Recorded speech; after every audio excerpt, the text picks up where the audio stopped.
applies. Yeah. Yeah, you're talking about many important things, you just show me a list with the private sector taking their own actions. So, and you mentioned also the main stakeholder is about the company, the client is the stakeholders, right? The people have the stocks and benefits. So have a client, have someone interested about having this. So they push themselves to achieve this. So I think this is very important. You mentioned about also education. Who is the main stakeholder on the education area? So the students, how they can get benefit from that system.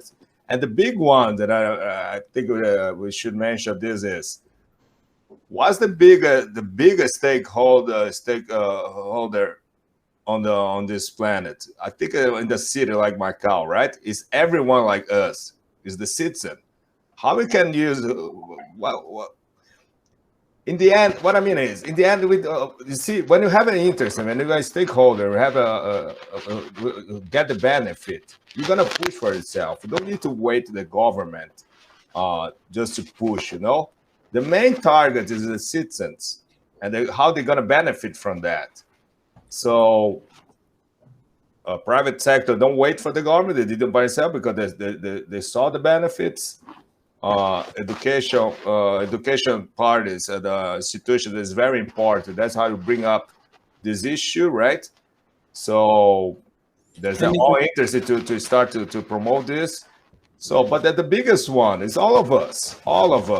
It's not private or public sector. This is all of us, like the citizens. How are we gonna get benefit for the better environment in our lives? So let's discuss this. How this concept, how they can promote this, and we can start to talk a little bit about the smart cities. How they can be more smarter on these points using the educational institutions, education parties, and your own initiatives. How you see the being sustainable and being smart at the same time? Can you do it separately? Go ahead, sure. No, but can you do it separately? Can you do it? Can you be smart without being sustainable? I don't think so. I think the term smart, sustainable city is the right one, not only smart, right? So what I mean is, you must be sustainable to be smart, and being smart, you're gonna be sustainable. What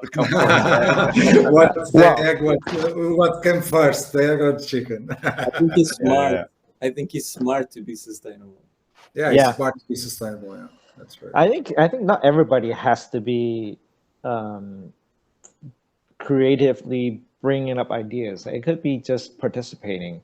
Like say a building is falling apart, and people don't have to be the ones kind of solving the problem. They could be the ones just kind of monitoring and then making sure that people are paying attention to things that could be fixed. Like that could be just sustainable, and it doesn't have to be super smart. Right. Of course.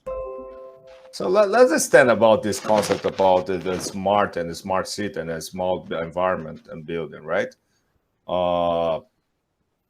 There's some misconception about a smart city, right? Of course, people promote the smart city. Okay, you're gonna use the electronic, all the technology to get the data, right? And that's how we're gonna be smart. And after with this data, we can interact and set procedures in a city, right? The management, how we're going to manage the city, right? Agree, and but go beyond that, right? Sometimes you can be smart without technology, right? And this is being smart without technology means just being smart. You are aware, the citizens be aware what's going on in our own place, right? What's going on in our own city, your surroundings, and you take action. Be aware. I mean, you have your own data, your own perception, right? Perhaps without any technology, and you know Yeah. how to interact with that, right? Yeah. So there's of course, technology bringing more accurate and more quantity and more, let's say, qualified data for your analysis, right? So that's why I bring back again. It's very important. People get conscious and that they have this mindset that they can interact from their own place. So let's say being smart. We can give you some examples, right? And we can talk more about.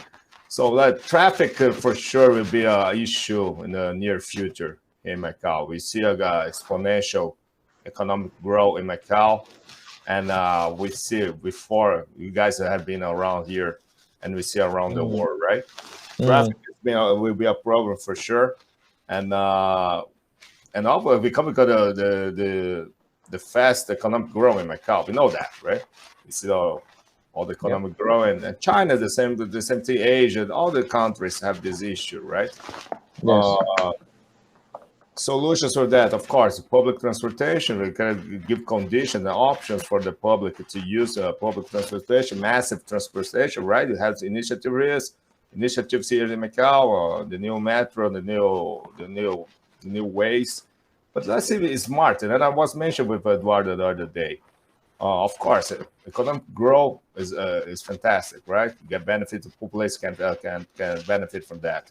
But I was walking, passing through a traffic jam the other day, and and I saw what happened in most of the places too.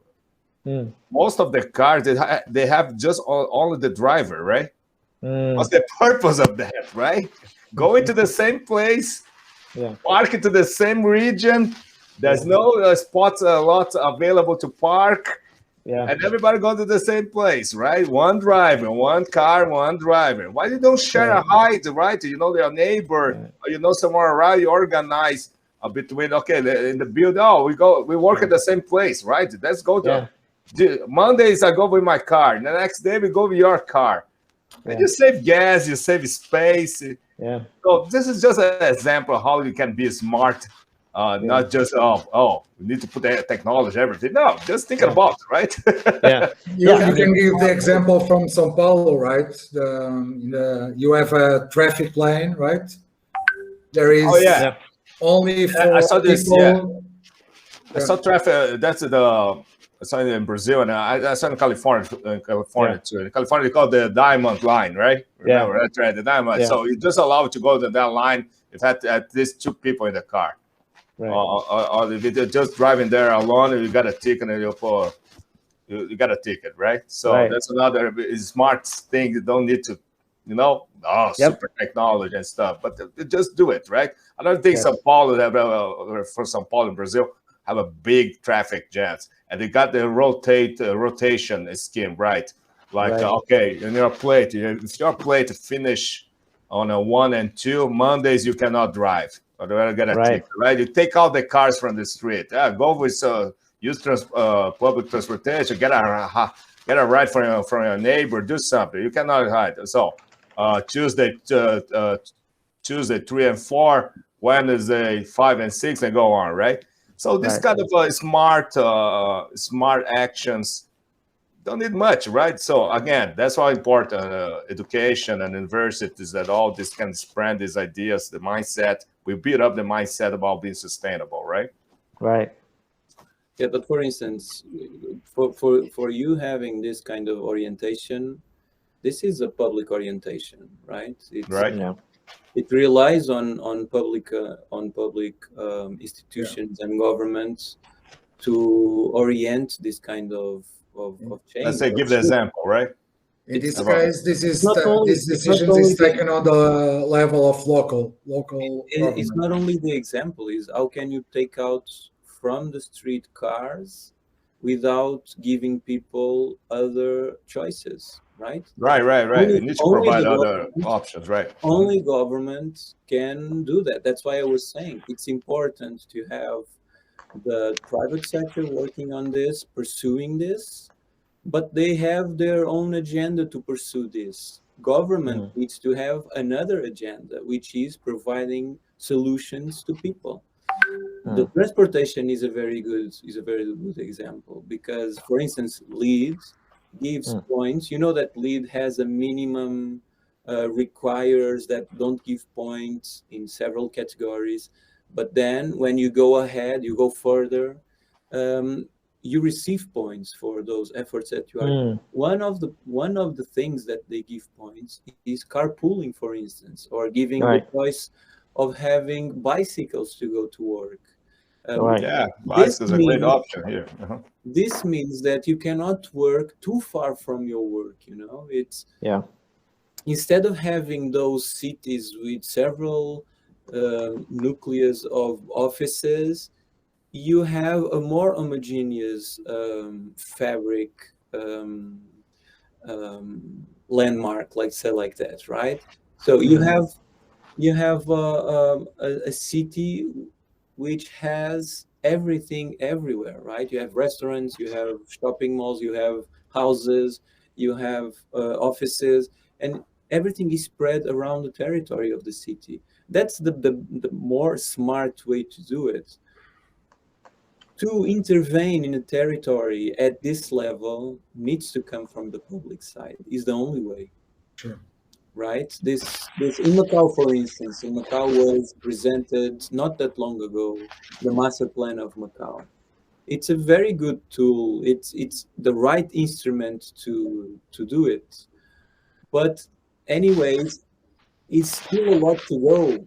It's that I would say that document is just opening the door, and now that document will give, if the government wants, if people want, if the private sector wants, will give many other documents to follow to improve that. Of course, the green strategies, the green and sustainable strategies, they need to be there since the beginning. Otherwise, it's not going to work. Okay, and I know that, and you can see that some of them are there. I'm not sure which is the full extent still. And that is where we can help. I think the society needs to show to everybody that we evaluate, we give value to it. We want this. We want to pursue this, right? And this is for me. This is what is being smart at the moment, is to pursue the right choices for the right reasons, basically. Yeah, I think what Louis is saying though is that we can also do these kind of with our friends and colleagues. So say we're working in the same office, we can go on the same car if we're living nearby. It's kind of like a mentality, but I can see what you're saying, like mentality together with the drive to this kind of thing. Right. Yeah, those two things are really powerful. And I think actually this kind of work is where association can kind of come in. Yeah, so it's almost like an education. So, but on the other hand, you want to have some, I guess, working solutions. So, people can try these kind of solutions out and then share their experience in a setting similar to this, actually, to this meeting that we have. Just sharing a little bit of, okay, so every other day, I ride to work with my colleague and we save one car, right? And the association should go ahead and recognize that kind of effort and say, wow, okay, these are people really trying very innovative solutions, right? Even smart, right? I would say, right? Even smart. And the association could even have kind of a gamification kind of thing where, we'll rank people to see who's doing this reward system. Exactly. So we can all do this kind of thing in our association. Matter of fact, some of the projects we've already looked into this. For example, you notice there's these machines that can recycle plastic bottles that are popping up all over the cities, right? Yeah, I saw that. Yeah, so you put the bottles in and you actually scan a QR code and they record the amount that you recycle and give you a point. Now, we actually, our association, were looking into this and we were thinking of playing games with that kind of system. So we could say, okay, we can have some sort of contest between people and see, okay, who gathered the most points within a certain period, right? And we can reward additional on top of what the system already provides. So, or we can play different games like, okay, we are only going to count recycling bottles from this particular brand. And then we can also work with the brand and see if they want to sponsor this kind of game. Bring their own There's a lot of things right? we can play.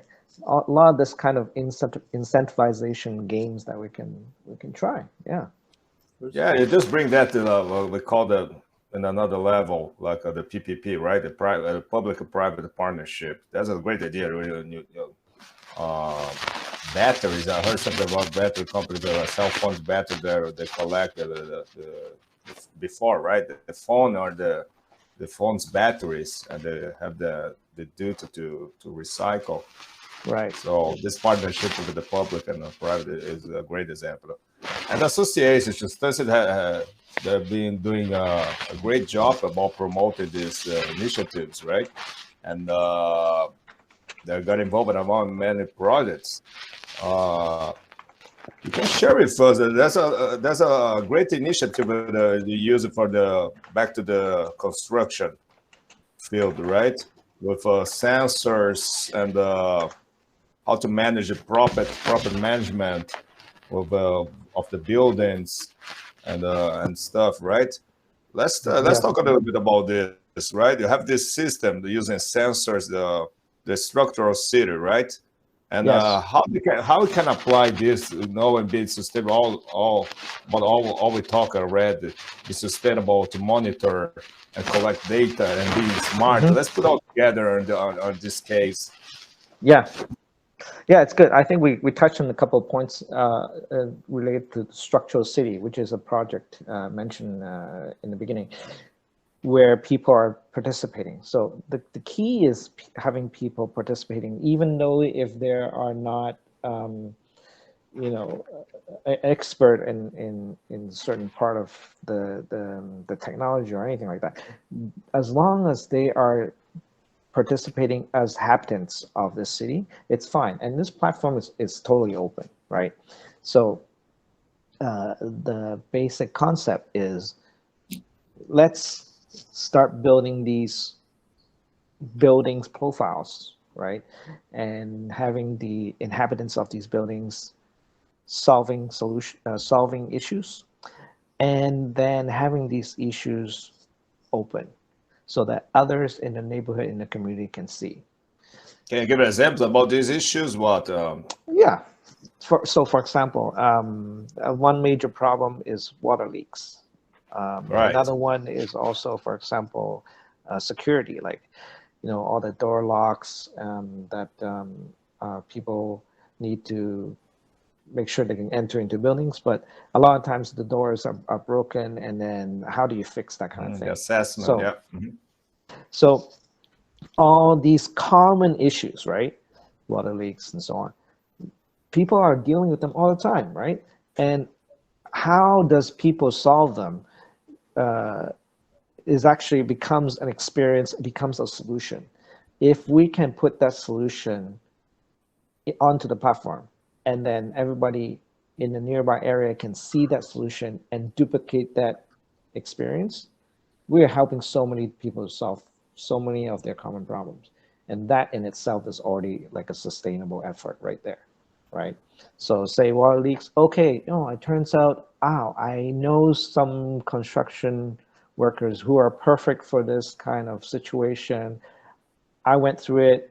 We already vetted multiple contractors, and this is the one we chose. This is the one that's nearby and offer a really good price. And they solve the solution. They solve the problem, right? That gets put onto the platform, and other people can see it. Now, let's break down a little bit about the platform for the people having a whole understand about what it's about, right? So I know that you guys we're trying to support you guys too, and with this the trial lab, right? Let's call the IoT lab, right? So you set in a project in this trial, and you put in sensors, different sensors, and you're gonna manage the data with the collective of these sensors in your the structural city platform, right? Yes. So I know Eduardo put the sensors, different kind of sensors, temperature sensor, pressure sensors, what else? Leakage, water leakage sensor, right? Yes, and you manage humidity. this. Yeah. So and how you interact with the users Yes. for that, right? So which kind of problem you can solve with this platform? So you just mentioned, why we have a water leakage, the sensor can then detect this, and we know what's going on, right? Yeah. And you can make Let a me give you a realistic situation. So we probably heard a couple of weeks ago with the building collapse in Miami, United States, right? The building, yeah. Right. I think they're still trying to figure out what the problem is. But anyways, so we could have sensors which are just detecting whether there's water that's not supposed to be there, and it's making the whole area more humidity, right? So you just structural sensors, perhaps. Sensors, right? Now, the first hurdle you have is what kind of sensors and where can you buy the sensors? How do you connect the sensors? That's all technical stuff, but the key is we need a sort of a wireless network, right? Which can take these data from these sensors, but not, these sensors are very small and very mobile, and they are just running on batteries, and they last for years. And you just place them kind of wherever you think in the building is suitable in the building, and then the data needs to be put into the cloud, basically. So that whole part there, that's not something a simple building management company is going to be able to do, right? So what we need is actually a network that's open, a public network, IoT network, built for Macau, and all people need to do is buy a sensor, then they just register that sensor onto the platform, and that's enough already. That's it. So it's a plug and play approach, right? Just it has to be like that.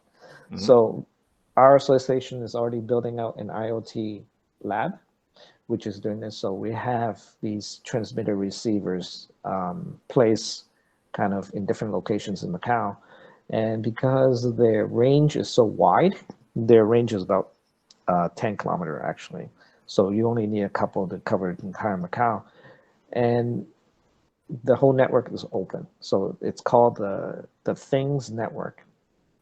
And what you do is you put your transmitter up, connect it to the internet, and then you register this, they call it gateway, onto the Things Network. And then once it's on there, people can start to buy sensors and connect to this network. So that's what we're trying right now. It's still in progress. It's in development right now. We are buying sensors as we speak, like you said, different types. And our first test location is going to be at USJ, right? Right. So, university, right? At the university. There are different campuses. Actually, we are almost in condition to start the test, right? So yeah, exactly. And so this is why I kind of mentioned the educational institution as well, because not only are they kind of like the forefront of trying these kind of things, but a good way to kind of educate the rest of the public, right?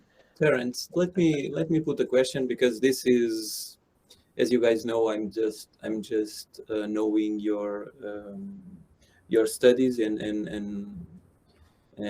about this IoT lab that you are developing. Yes. About the capabilities of the sensors. So as far as I understood, you need to internet connection for them to collect for you to collect the data. Yeah, but the gateway. Okay, so this is, so let me go a little bit more detail into that. The sensors themselves are very small and very low powered. So they do not connect directly to the internet. because if you need to connect to the internet, you need a much more expensive sensor. Okay. So these ones are very simple, battery operated. And the key is that they don't need to send data constantly, right? So you have to pick certain applications which are low data rate, but you want to put these sensors kind of in places that are not easily accessible. Like, for example, on the roof, right? It's not some place you go there all the time. You just put it there, it's done for the next couple of years. Okay, I was thinking in a parking lot, for instance. You have a parking lot's fine too. Yeah, parking lot's fine too. -4 floor with cars, and you want to assess the CO2 levels, for instance. Oh yeah, you can perfectly do that. Now, there are a couple of hurdles with parking lots. So parking lots are underground. I'm just trying to make the user understanding on this. Yes. So you have your sensor, your low battery sensor that provides information to to a transmitter. Wireless. Yeah, it's called gateway. It's called IoT gateway. Okay. So the gateway works on a different network. So it's not on Wi-Fi. So Wi-Fi is too high power. So for Wi-Fi is kind of localized, like only maybe tens of meters kind of network, right? Okay, cool. So but Wi-Fi is kind of you can do like constant polling. The data is constant and more very real time. But in this case, we're using a network called LoRaWAN, so long range wireless area network. And here is where the low power kind of becomes the advantage, because these are sensors which are not sending out data all the time. Only when they reach a certain threshold, or if a certain alarm is triggered. So it's very infrequent, maybe not even happen, like in certain like safety cases, right? You don't even want the sensors to trigger. But if they trigger, you want them to be kind of usually the sensors are in a place which are not easily accessible. That's the perfect kind of application. And the sensors, they are set up to send data in different times, so they only connect with the gateway. They only spend energy, let's say, when they are sending the data. That's it. Yeah. So so low data rate, low consumption, power, long range. Long range. Can I share a diagram here? Yes. Sure, go ahead. Let me just, because this is the usually I wish we were doing this offline and we would have this on hand. I would show you the actual hardware. Do you guys see this? Yeah. So this is how the things work, right, Terence? So yes, we have different sensors located in 3 different campuses. Yes. So they connect to the gateway.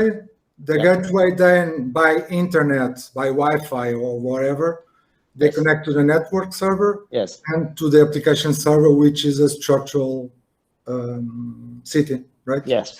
Right. So So it's actually kind of like connecting 2 networks, the kind of internet and then the LoRaWAN network on the left side. Yeah. And so this is what we are building right now. It's actually, we already have all the hardware right now. We're starting to test really soon. So it will be interesting to share that experience, right? Sure. So being part of this association and being part of this sustainable city group, by the way, which we have a WeChat group if people are interested. We'll share this. We'll share this information, and actually, we want to actually collaborate with anybody, even buildings, to see if they're interested to install these sensors, right? So yeah. I think that one important thing is you see we just built a very important community that can benefit from this network, right? So, and we have this main concept about the mindset. We can involve with again people. I mean, citizens, private sector, public sector, all benefit from this. You can create. Just give it a lot of examples, like how you manage and monitor a building. So particularly, like say, Macau has a lot of new buildings, but as Paulo said, you need to monitor the existing ones. And many of them, they're more than 50 years. I was talking with Paulo about this, Edurado about this, the structure. We have no idea how about the structures. And with this kind of system and monitoring the sensors, you can avoid some disasters, right? Avoid to collapse. So you see, we take actions in order to support and help the government on this, not just waiting for that, right? We give tools to monitor and especially in those old buildings, right? In those old neighborhoods, where also Terence is focused now on the structural platform. Yes. Let me show you this platform as well. Yeah. That buildings, they are in very terrible conditions, right? Not only because of the years, but because of the way they were constructed, right? So there are several issues that need to be addressed as soon as possible. Otherwise, you can avoid a caster. Of course. And we can do it here with this protocol, with this technology at low cost, with quick installation, low cost, and that's it. Right? As you guys said, it's a win-win-win situation. Like all this data, you can Paulo, you can use all this data in order to apply for a certification, right? All the green building rating systems, they have a bunch of data that needs to be collected. Yes, that's they rely a lot of data. Also. Throughout time. So the way that you could collect that information, of course, if you can make it easier, it's better. I would say that a system similar to this one is okay. They have already established the rules, because all of these systems, but especially the lead rating system, you have already a platform on the internet where established the rules how to be inserted the information that you collect from time to time from the building in several fields. So I guess that adjustment is an adjustment that the application service could easily do, I'm guessing. I think so, because most of the times you have a bunch of people doing that, right? Collecting information, collecting data to provide to complete the reports, right? Sometimes I guess Luis can enlighten us a bit more about that. But I'm remembering now for instance on the MEP, the HVAC systems. You're right. Sometimes they are connected to this central. To the BMS system. Which they provide already some information. So not all information is necessary. You're right. It's a great tool. It'll save a lot of time and save a lot of be more. Actually, the secret is to integrate those BMS systems with these LoRaWAN sensors. Okay. Oh, sure. That's how that's how you link the private and the public sector on the same network that everybody can use and benefit, right? So we just have, and after how you manage this data. So I think that's the beauty of we can support and build up the mindset about sustainability in order to take decisions, take a matter of decision making for the future, right? So you're monitoring, you check, and how you use the data. I think we can talk a little bit of even for artificial intelligence using these systems, right? You collect enough data, and how you manage this. So you can predict the flow of people, traffic, and again, you can do so, and it take measures and take actions about how you can improve the situation. So with all the data, for example, the traffic flow for one side, one way at that time of the day. So maybe in the future you can manage all the lighting systems, right? The traffic control system, how to make it flow faster, sensors for the waste, and the garbage. For collect waste it. management systems. Yeah. So we improve the roads better, the routine of the public transportation. And in complex systems, it's impossible to do it with a human being. So you have no other way to do it rather than using the machine learning AI, right? So yeah, we learn our behavior, and so we can even predict and forecast the future, right? And of course, that's involved the planning of their places, the design of the places, right? For people involved in the design of the building, how we can predict and forecast the behavior. Hey, buildings is a life structure, I say. It's not just passive and stop it there, the static there. They're living beings also. I'm So curious. we can all Actually. benefit of all this data and forecast. There's so many ways. Can I just say something that is related with the system, of course, and related with what we can do here in Macau, because for me at the moment is the thing that most interests me to on this, for instance, for application of this system, which relies in collecting data, basically, is if we want to have a more dedicated approach to the local reality.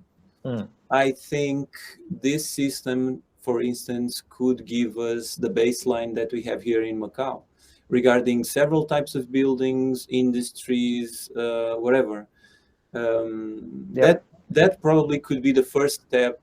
One of the, after the creation of the Green Building Council, I would say that this could be the first step of checking the reality in Macau to understand how to move forward. And again, to move forward to this reality and not any other one, you know? And a system that can collect data in an easy way and in a cheap way without interfering with the operations of the building, the existing buildings, I think it can be a very good tool if we use it correctly. Sure. Yeah. I totally agree, and I see beyond just collect data. You know, I totally agree with you. It's a great tool you collect and make the decision maker, right? Based on your data, you know that.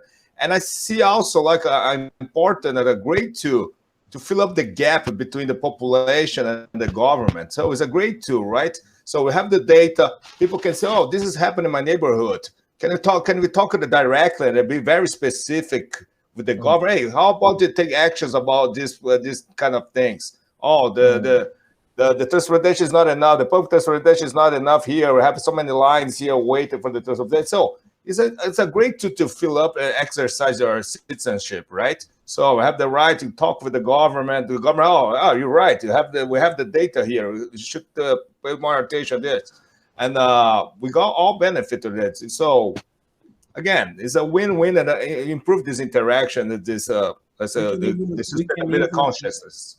We can even understand what is the point that we are going to start here in Macau. Because if we start collecting data from an existing building and another existing building that has already a certification, for instance, there's a compound in Macau that has the LEED certification, which is one oasis, is a housing compound. We can easily collect data from that compound and compare it with another tower here in Macau, a housing tower. And to understand the differences between a building that was constructed according with a green building system and a building that wasn't constructed according with those fundamentals, I would say. I'm just happy you're saying that because I'm just sitting in this building you just mentioned, right? I know. I didn't want I feel safer now. Because you I know that you are there, but that's true. It's with this kind of tools, is the right way to understand what's going really on. In an efficient building, or a building that should be more efficient than others, right? So that's the best tool to inform people how the importance of that kind of buildings, right? Yeah, That the kind current of situation, right? Yeah. For instance, I can give you a number which is very curious, but a study was made in the US, and they reached to this number. 90% of your time, of everybody's time, is passed inside buildings. Yeah.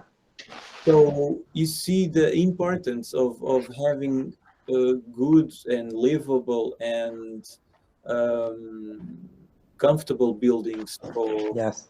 for humans, right? And buildings that respect nature. That's why Yeah. it's so important, the introduction of this new reality, the nature, into the buildings, because we are passing out 90% of our lives inside buildings. Come on. Yeah. We need to do better than we are doing so far, and we have a story of Yeah, right. 5 million Yeah, years, correct. right?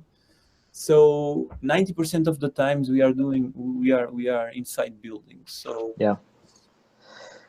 we Yeah. need to Well, understand how buildings are. No, I'm gonna leave a challenge and propose one option. So after a trial, you see how demand will have this building monitor issue, and I'm gonna put a challenge for you guys after this first trial, first setup for this trial with the IoT and the sensors. Let's see. Of course, you're gonna check how it works to turn up this, and but after we can looking for real case to monitor one let's say critical building in Macau with a partnership, and see how How it goes. what you can take from that. What do you think, guys? Yeah, Yeah. sure, of course. Then we can Yeah, we one can go on challenge I with have this with this discussion platform is further, right? participation, So, right? But I think that if we have something that's very innovative and useful, that people will come in dose. I think this IoT is one of those useful features, right? And another thing is it can be applied to both new and old buildings, right? So Definitely, yeah.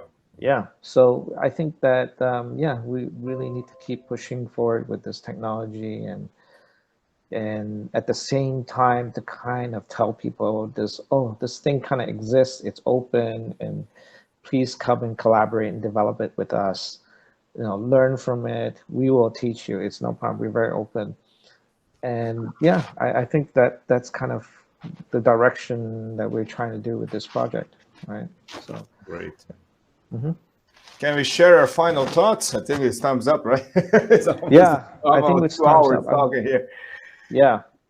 Yeah, final thought for me, I think, is the government is actually very important in this kind of whole conversation. I wish we have somebody from there kind of giving their perspective on that. We should keep looking for that kind of person. Another thing is that there's so many things we can actually do right now. And if we can share that experience, I think we can also kind of build up a awareness, right?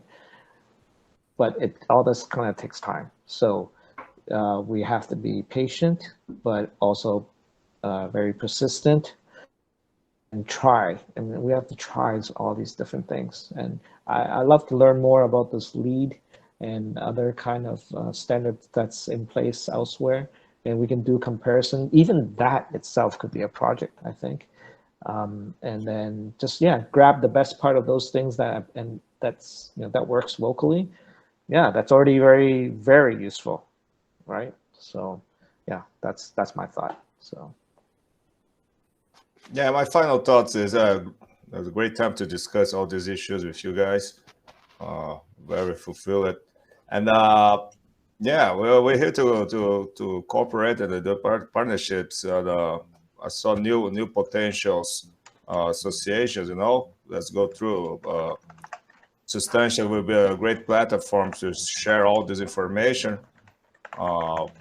certification, give us guidelines, trials with IoT, these projects.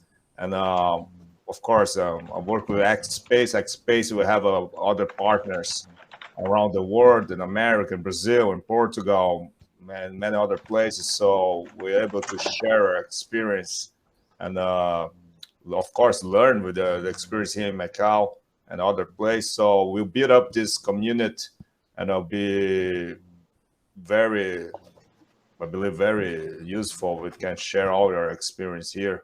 Mhm. So I see a lot of things happen in the near future. Feel free, and we're gonna share this. We can share this on the Sustaincia platform, right? Right there. Yeah, exactly. And yeah, there's no way we can talk about all the details, especially like the LoRaWAN and how the sensors work, all that stuff. That's there's no way we can squeeze all that into this session, right? But the goal of this session is kind of get everybody interested and hyped up about this topic, and then kind of continue the discussion, and then the more detailed learning kind of comes after. And so I can follow up this and other exactly, right? Exactly. So this is just a taste, right? Yeah. Yeah.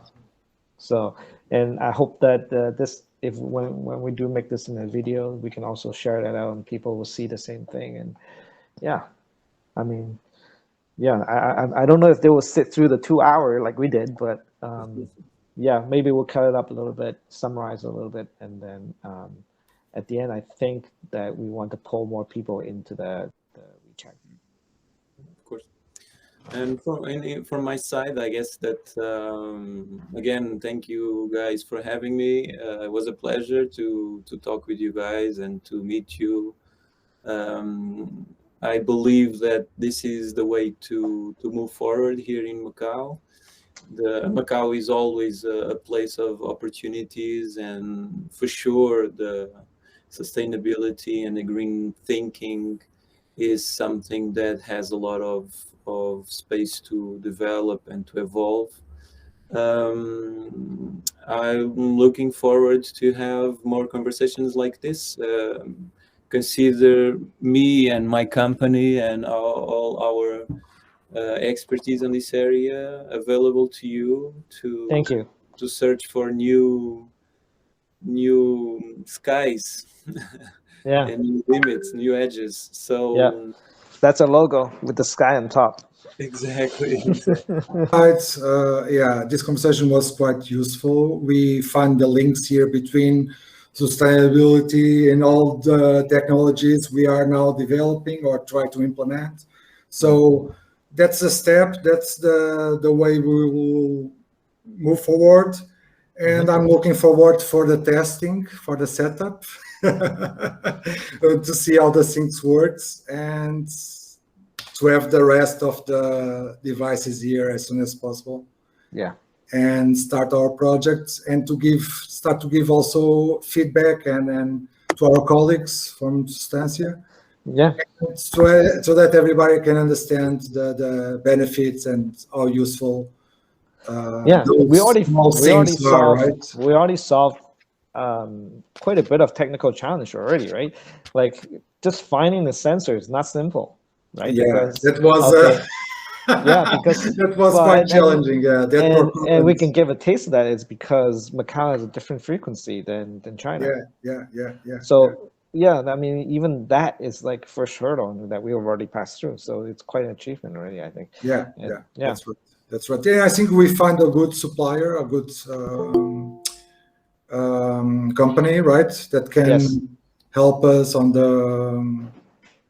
on moving forward, and maybe if necessary, they can develop new devices, right? So, in case they find it useful and attractive in terms of business, they can develop also devices with different solutions, right? With different objectives. That's our job.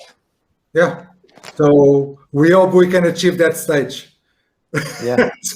to make them produce different devices, new stuff, and based on our needs, right? So.